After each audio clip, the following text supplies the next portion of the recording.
kita berdoa terlebih dahulu. Mungkin dari ketua kelasnya bisa dipimpin berdoa dulu. Ya, Pak Ketua. Mbak Aina.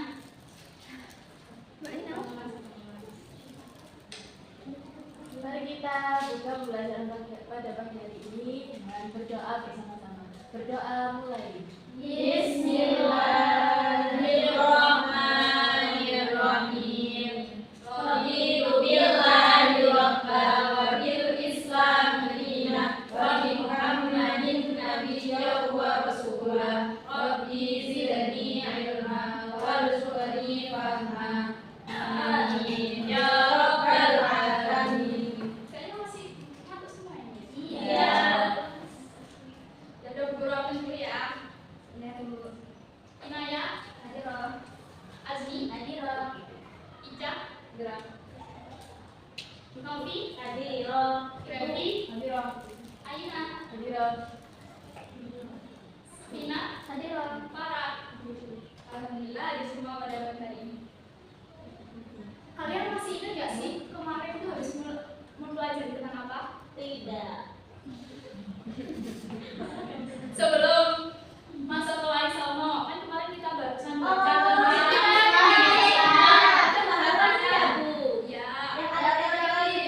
betul.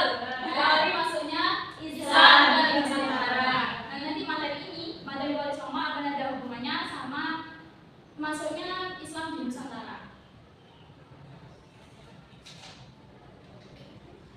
Siapa sih sebenarnya wali songo itu? Pada tahu nggak sih? Nggak tahu. Wali yang berjumlah 9. Dibaca Bu Grevi mungkin. Wali Songo berasal dari Jawa yang artinya 9 wali. Kata wali yang berarti sahabat atau orang yang mencintai, serta Songo yang berarti 9 dalam bahasa Jawa. Jadi wali Songo itu 9 orang yang mencintai dengan menyebarkan agama Islam di Nusantara. Pinter. Jadi wali songo itu 9 orang waliullah yang dikirim di Indonesia untuk menyebarkan agama Islam, khususnya di Pulau Jawa dan juga Sumatera. Jadi wali songo itu dakwahnya itu secara lembut, halus, sehingga masyarakat Nusantara itu mudah menerimanya dan juga mudah untuk agama Islam mudah tersebar di Pulau Jawa, khususnya di sana. Coba semua ini kayaknya. Iya, betul. Nanti aslinya di belakang. Ya. Jadi pertama kali waliullah yang masuk ke Indonesia itu namanya adalah Sunan Gresik. Nama aslinya Maulana Malik Ibrahim. Beliau itu berasal dari Timur Tengah. Kalau tidak salah di daerah Samarkand yang sekarang negaranya namanya Uzbekistan. Ini jawaban Novi kok kami sendiri. Oh ya. Nah, Sunan Gresik ini cara berdakwahnya itu ada dua. Yang pertama itu melalui pengobatan atau terapi. Jadi Sunan Gresik itu mengobati para warga yang sakit, terus membantu menolong kayak gitu, terus juga membantu petani untuk bercocok tanam kayak gitu. Terus lanjut. Sunan Ampel dari mana guys? Surabaya. Sunan Ampel itu tadi itu adalah anaknya dari Sunan Gresik. Jadi beliau itu lahir di itu Vietnam. Wow. Jauh gak sih? Siapa yang pernah ke Vietnam? Saya. Doakan supaya bisa jalan-jalan ke luar negeri ya. Terus cara dakwahnya Sunan Ampel itu ada dua. Yang pertama melalui pendidikan, sama yang kedua melalui ajaran filsafat Mohlimo. Yaitu yang pertama ada mau madan, mau mendem, mau madon, mau malik, sama mau main. Jadi 5 larangan itu yang biasanya dilakukan oleh warga, khususnya warga di Jawa, sebelum datangnya Islam ke Jawa. Terus beliau juga mendirikan pesantren namanya Ampel Deta. Sekarang pesantrennya itu berubah menjadi Masjid Bukhara Surabaya. Kalian Berarti bukan itu, Mbak. Sunan Ampel itu, Mbak. kan masih itu kan di Ampel. Oh, nggak tahu. Ada di Bukhara Surabaya ada di Ampel itu. Namanya Masjid Bukhara. Yang itu kan. Yang di makam itu tadi. Iya. Oh, itu. Baru tahu aku.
Oh, saudara. Ya, betul, saudara. Nama aslinya adalah Raden Kosim.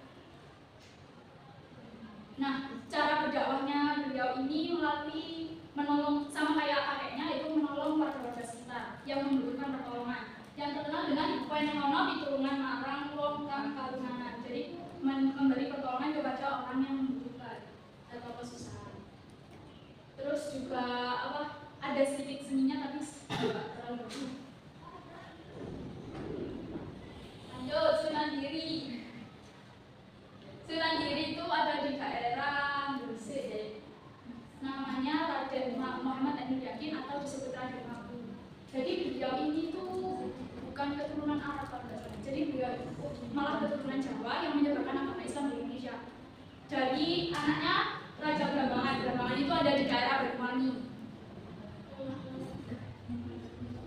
Nah, beliau suka ini menciptakan lagu Coba Coba Suweng. Ada yang pernah nyanyi Coba Coba Suweng nggak pernah?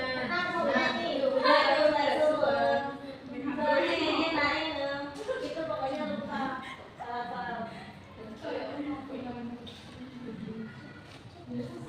Terus kemudian menggabungkan antara seni dan juga pendidikan, cara berdakwahnya seperti itu.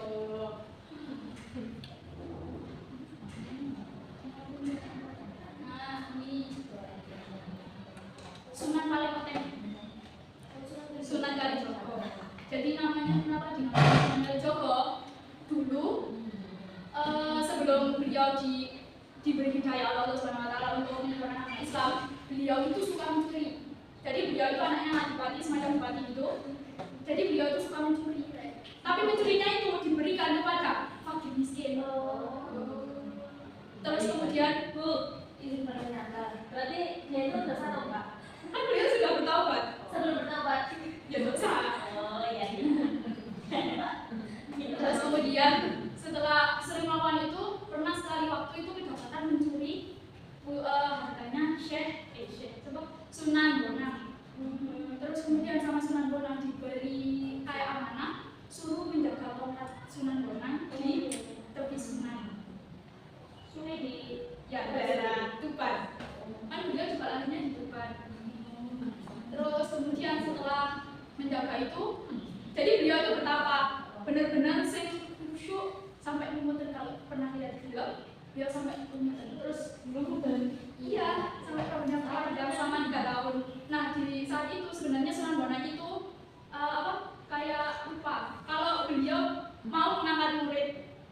Terus akhirnya Sunan Bonang kembali ke tempat itu untuk mencabut tongkatnya lagi dan menerima Sunan Kalijogo seperti itu. Itu kenapa namanya Sunan Kalijogo seperti itu. Oh, soalnya dia itu menjaga. Nah, cara berdakwahnya itu nggak cuma mencuri, dengan seni. Contohnya wayang kulit. Yes, wayang kulit.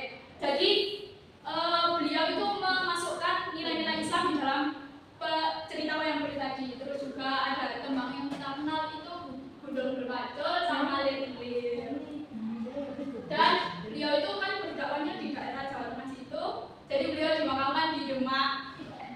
Nih, udah nganter nih, nyanyi yuk. 1, 2, 3.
juga melarang penyembelihan sapi karena sapi itu salah satu hewan yang dipuja oleh orang Hindu karena mengubing. Nah itu ada di pojok bawah kecil, itu ada gambarnya menara masjid Menara Kudus. Kelihatan semuanya? Kelihatan. Terus ada Sunan Muria, nama aslinya adalah Raden Umar. Betul.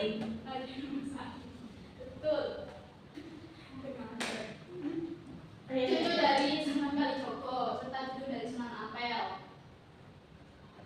Jadi kalau Sunan Muria ini lebih ke muri-muri budaya Jawa. Jadi beliau itu dakwahnya ke desa-desa, ke lereng-lereng gunung, supaya Islam itu tidak hanya terkenal di pusat kotanya saja, tapi juga menyebar hingga ke pelosok-pelosok desa. Begitu.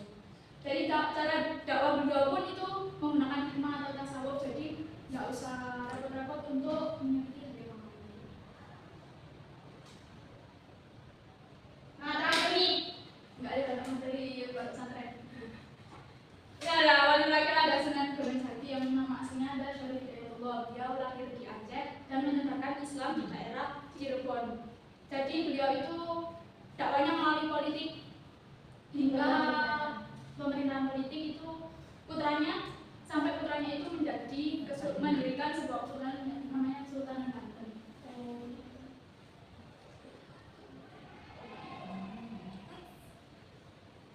Jadi beliau itu sejarah politiknya banyak sekali, mulai dari Utsmaniyya, Turki Utsmani, terus kemudian ke Kesultanan Demak melakukan agresi militer bersama. Nah, madrasah ini ada pesantren, hanya udah bosan ya? Iya. Terakhir, pondok pesantren itu tempat para santri atau murid untuk belajar ilmu agama di tempat yang sudah disediakan seperti asrama, masjid, mempelajari ilmu agama Islam, dibimbing oleh kiai. Dan di pondok pesantren itu gak cuma mencari ilmu agama saja, tapi juga membentuk karakter religius para santri. Terus unsur-unsur pesantren ada 6, yaitu yang pertama kiai, yang kedua santri. Kiai adalah orang yang masuk pondok pesantren. Terus santrinya itu adalah orang yang belajar di dalamnya. Terus ada metode seperti sorongan, bandungan, dan sebagainya. Terus kemudian ada pondok atau asrama. Jadi mereka 24 jam kan mencari ilmu istilahnya. Jadi disediakan tempat untuk beristirahat di sebelah asrama. Terus kemudian masih juga sebagai tempat untuk beribadah, dan juga terakhir ada metode alatnya itu yaitu kitab kuning, kitab klasik yang berbahasa Arab. Nah, dua contohnya ada pesantren Tebu Ireng dan juga pesantren Sidogiri. Pesantren Tebu Ireng ini ada di Jombang, didirikan oleh Kiai Hasyim Asy'ari, Hadratus Syekh Kiai Hasyim Asy'ari. Di sini tempat banyak pelopor-pelopor Islam yang besar dan juga belajar di sini. Salah satu contohnya adalah Presiden Kiai Haji Abdurrahman Wahid atau yang dikenal Gus Dur. Terus yang kedua ada pondok pesantren Sidogiri, ada di Pasuruan. Jadi siapa namanya? Kiai Aminullah dan Said Sulaiman itu tuh babat alas karena namanya Sidogiri itu merupakan hutan lebat. Nah beliau berdua ini menciptakan tanah lapang untuk mendirikan pesantren ini. Baik, sudah ya. Untuk terakhir nih, kuis. Jadi kuisnya itu nanti setiap orang dapat mengerjakan, tapi jadi satu kelompok. Jadi nilainya cuma satu kelompok. Paham? Jadi dua kelompok. Mau 2 atau 4? 2. Ya, sudah dikerjakan. Ini apa yang ya ada. Oh, tidak valid. Ada 15 soal. Enggak deh, 10 soal. Kok jadi tidak valid? Berarti apa? Apa itu? Penelitian. Itu.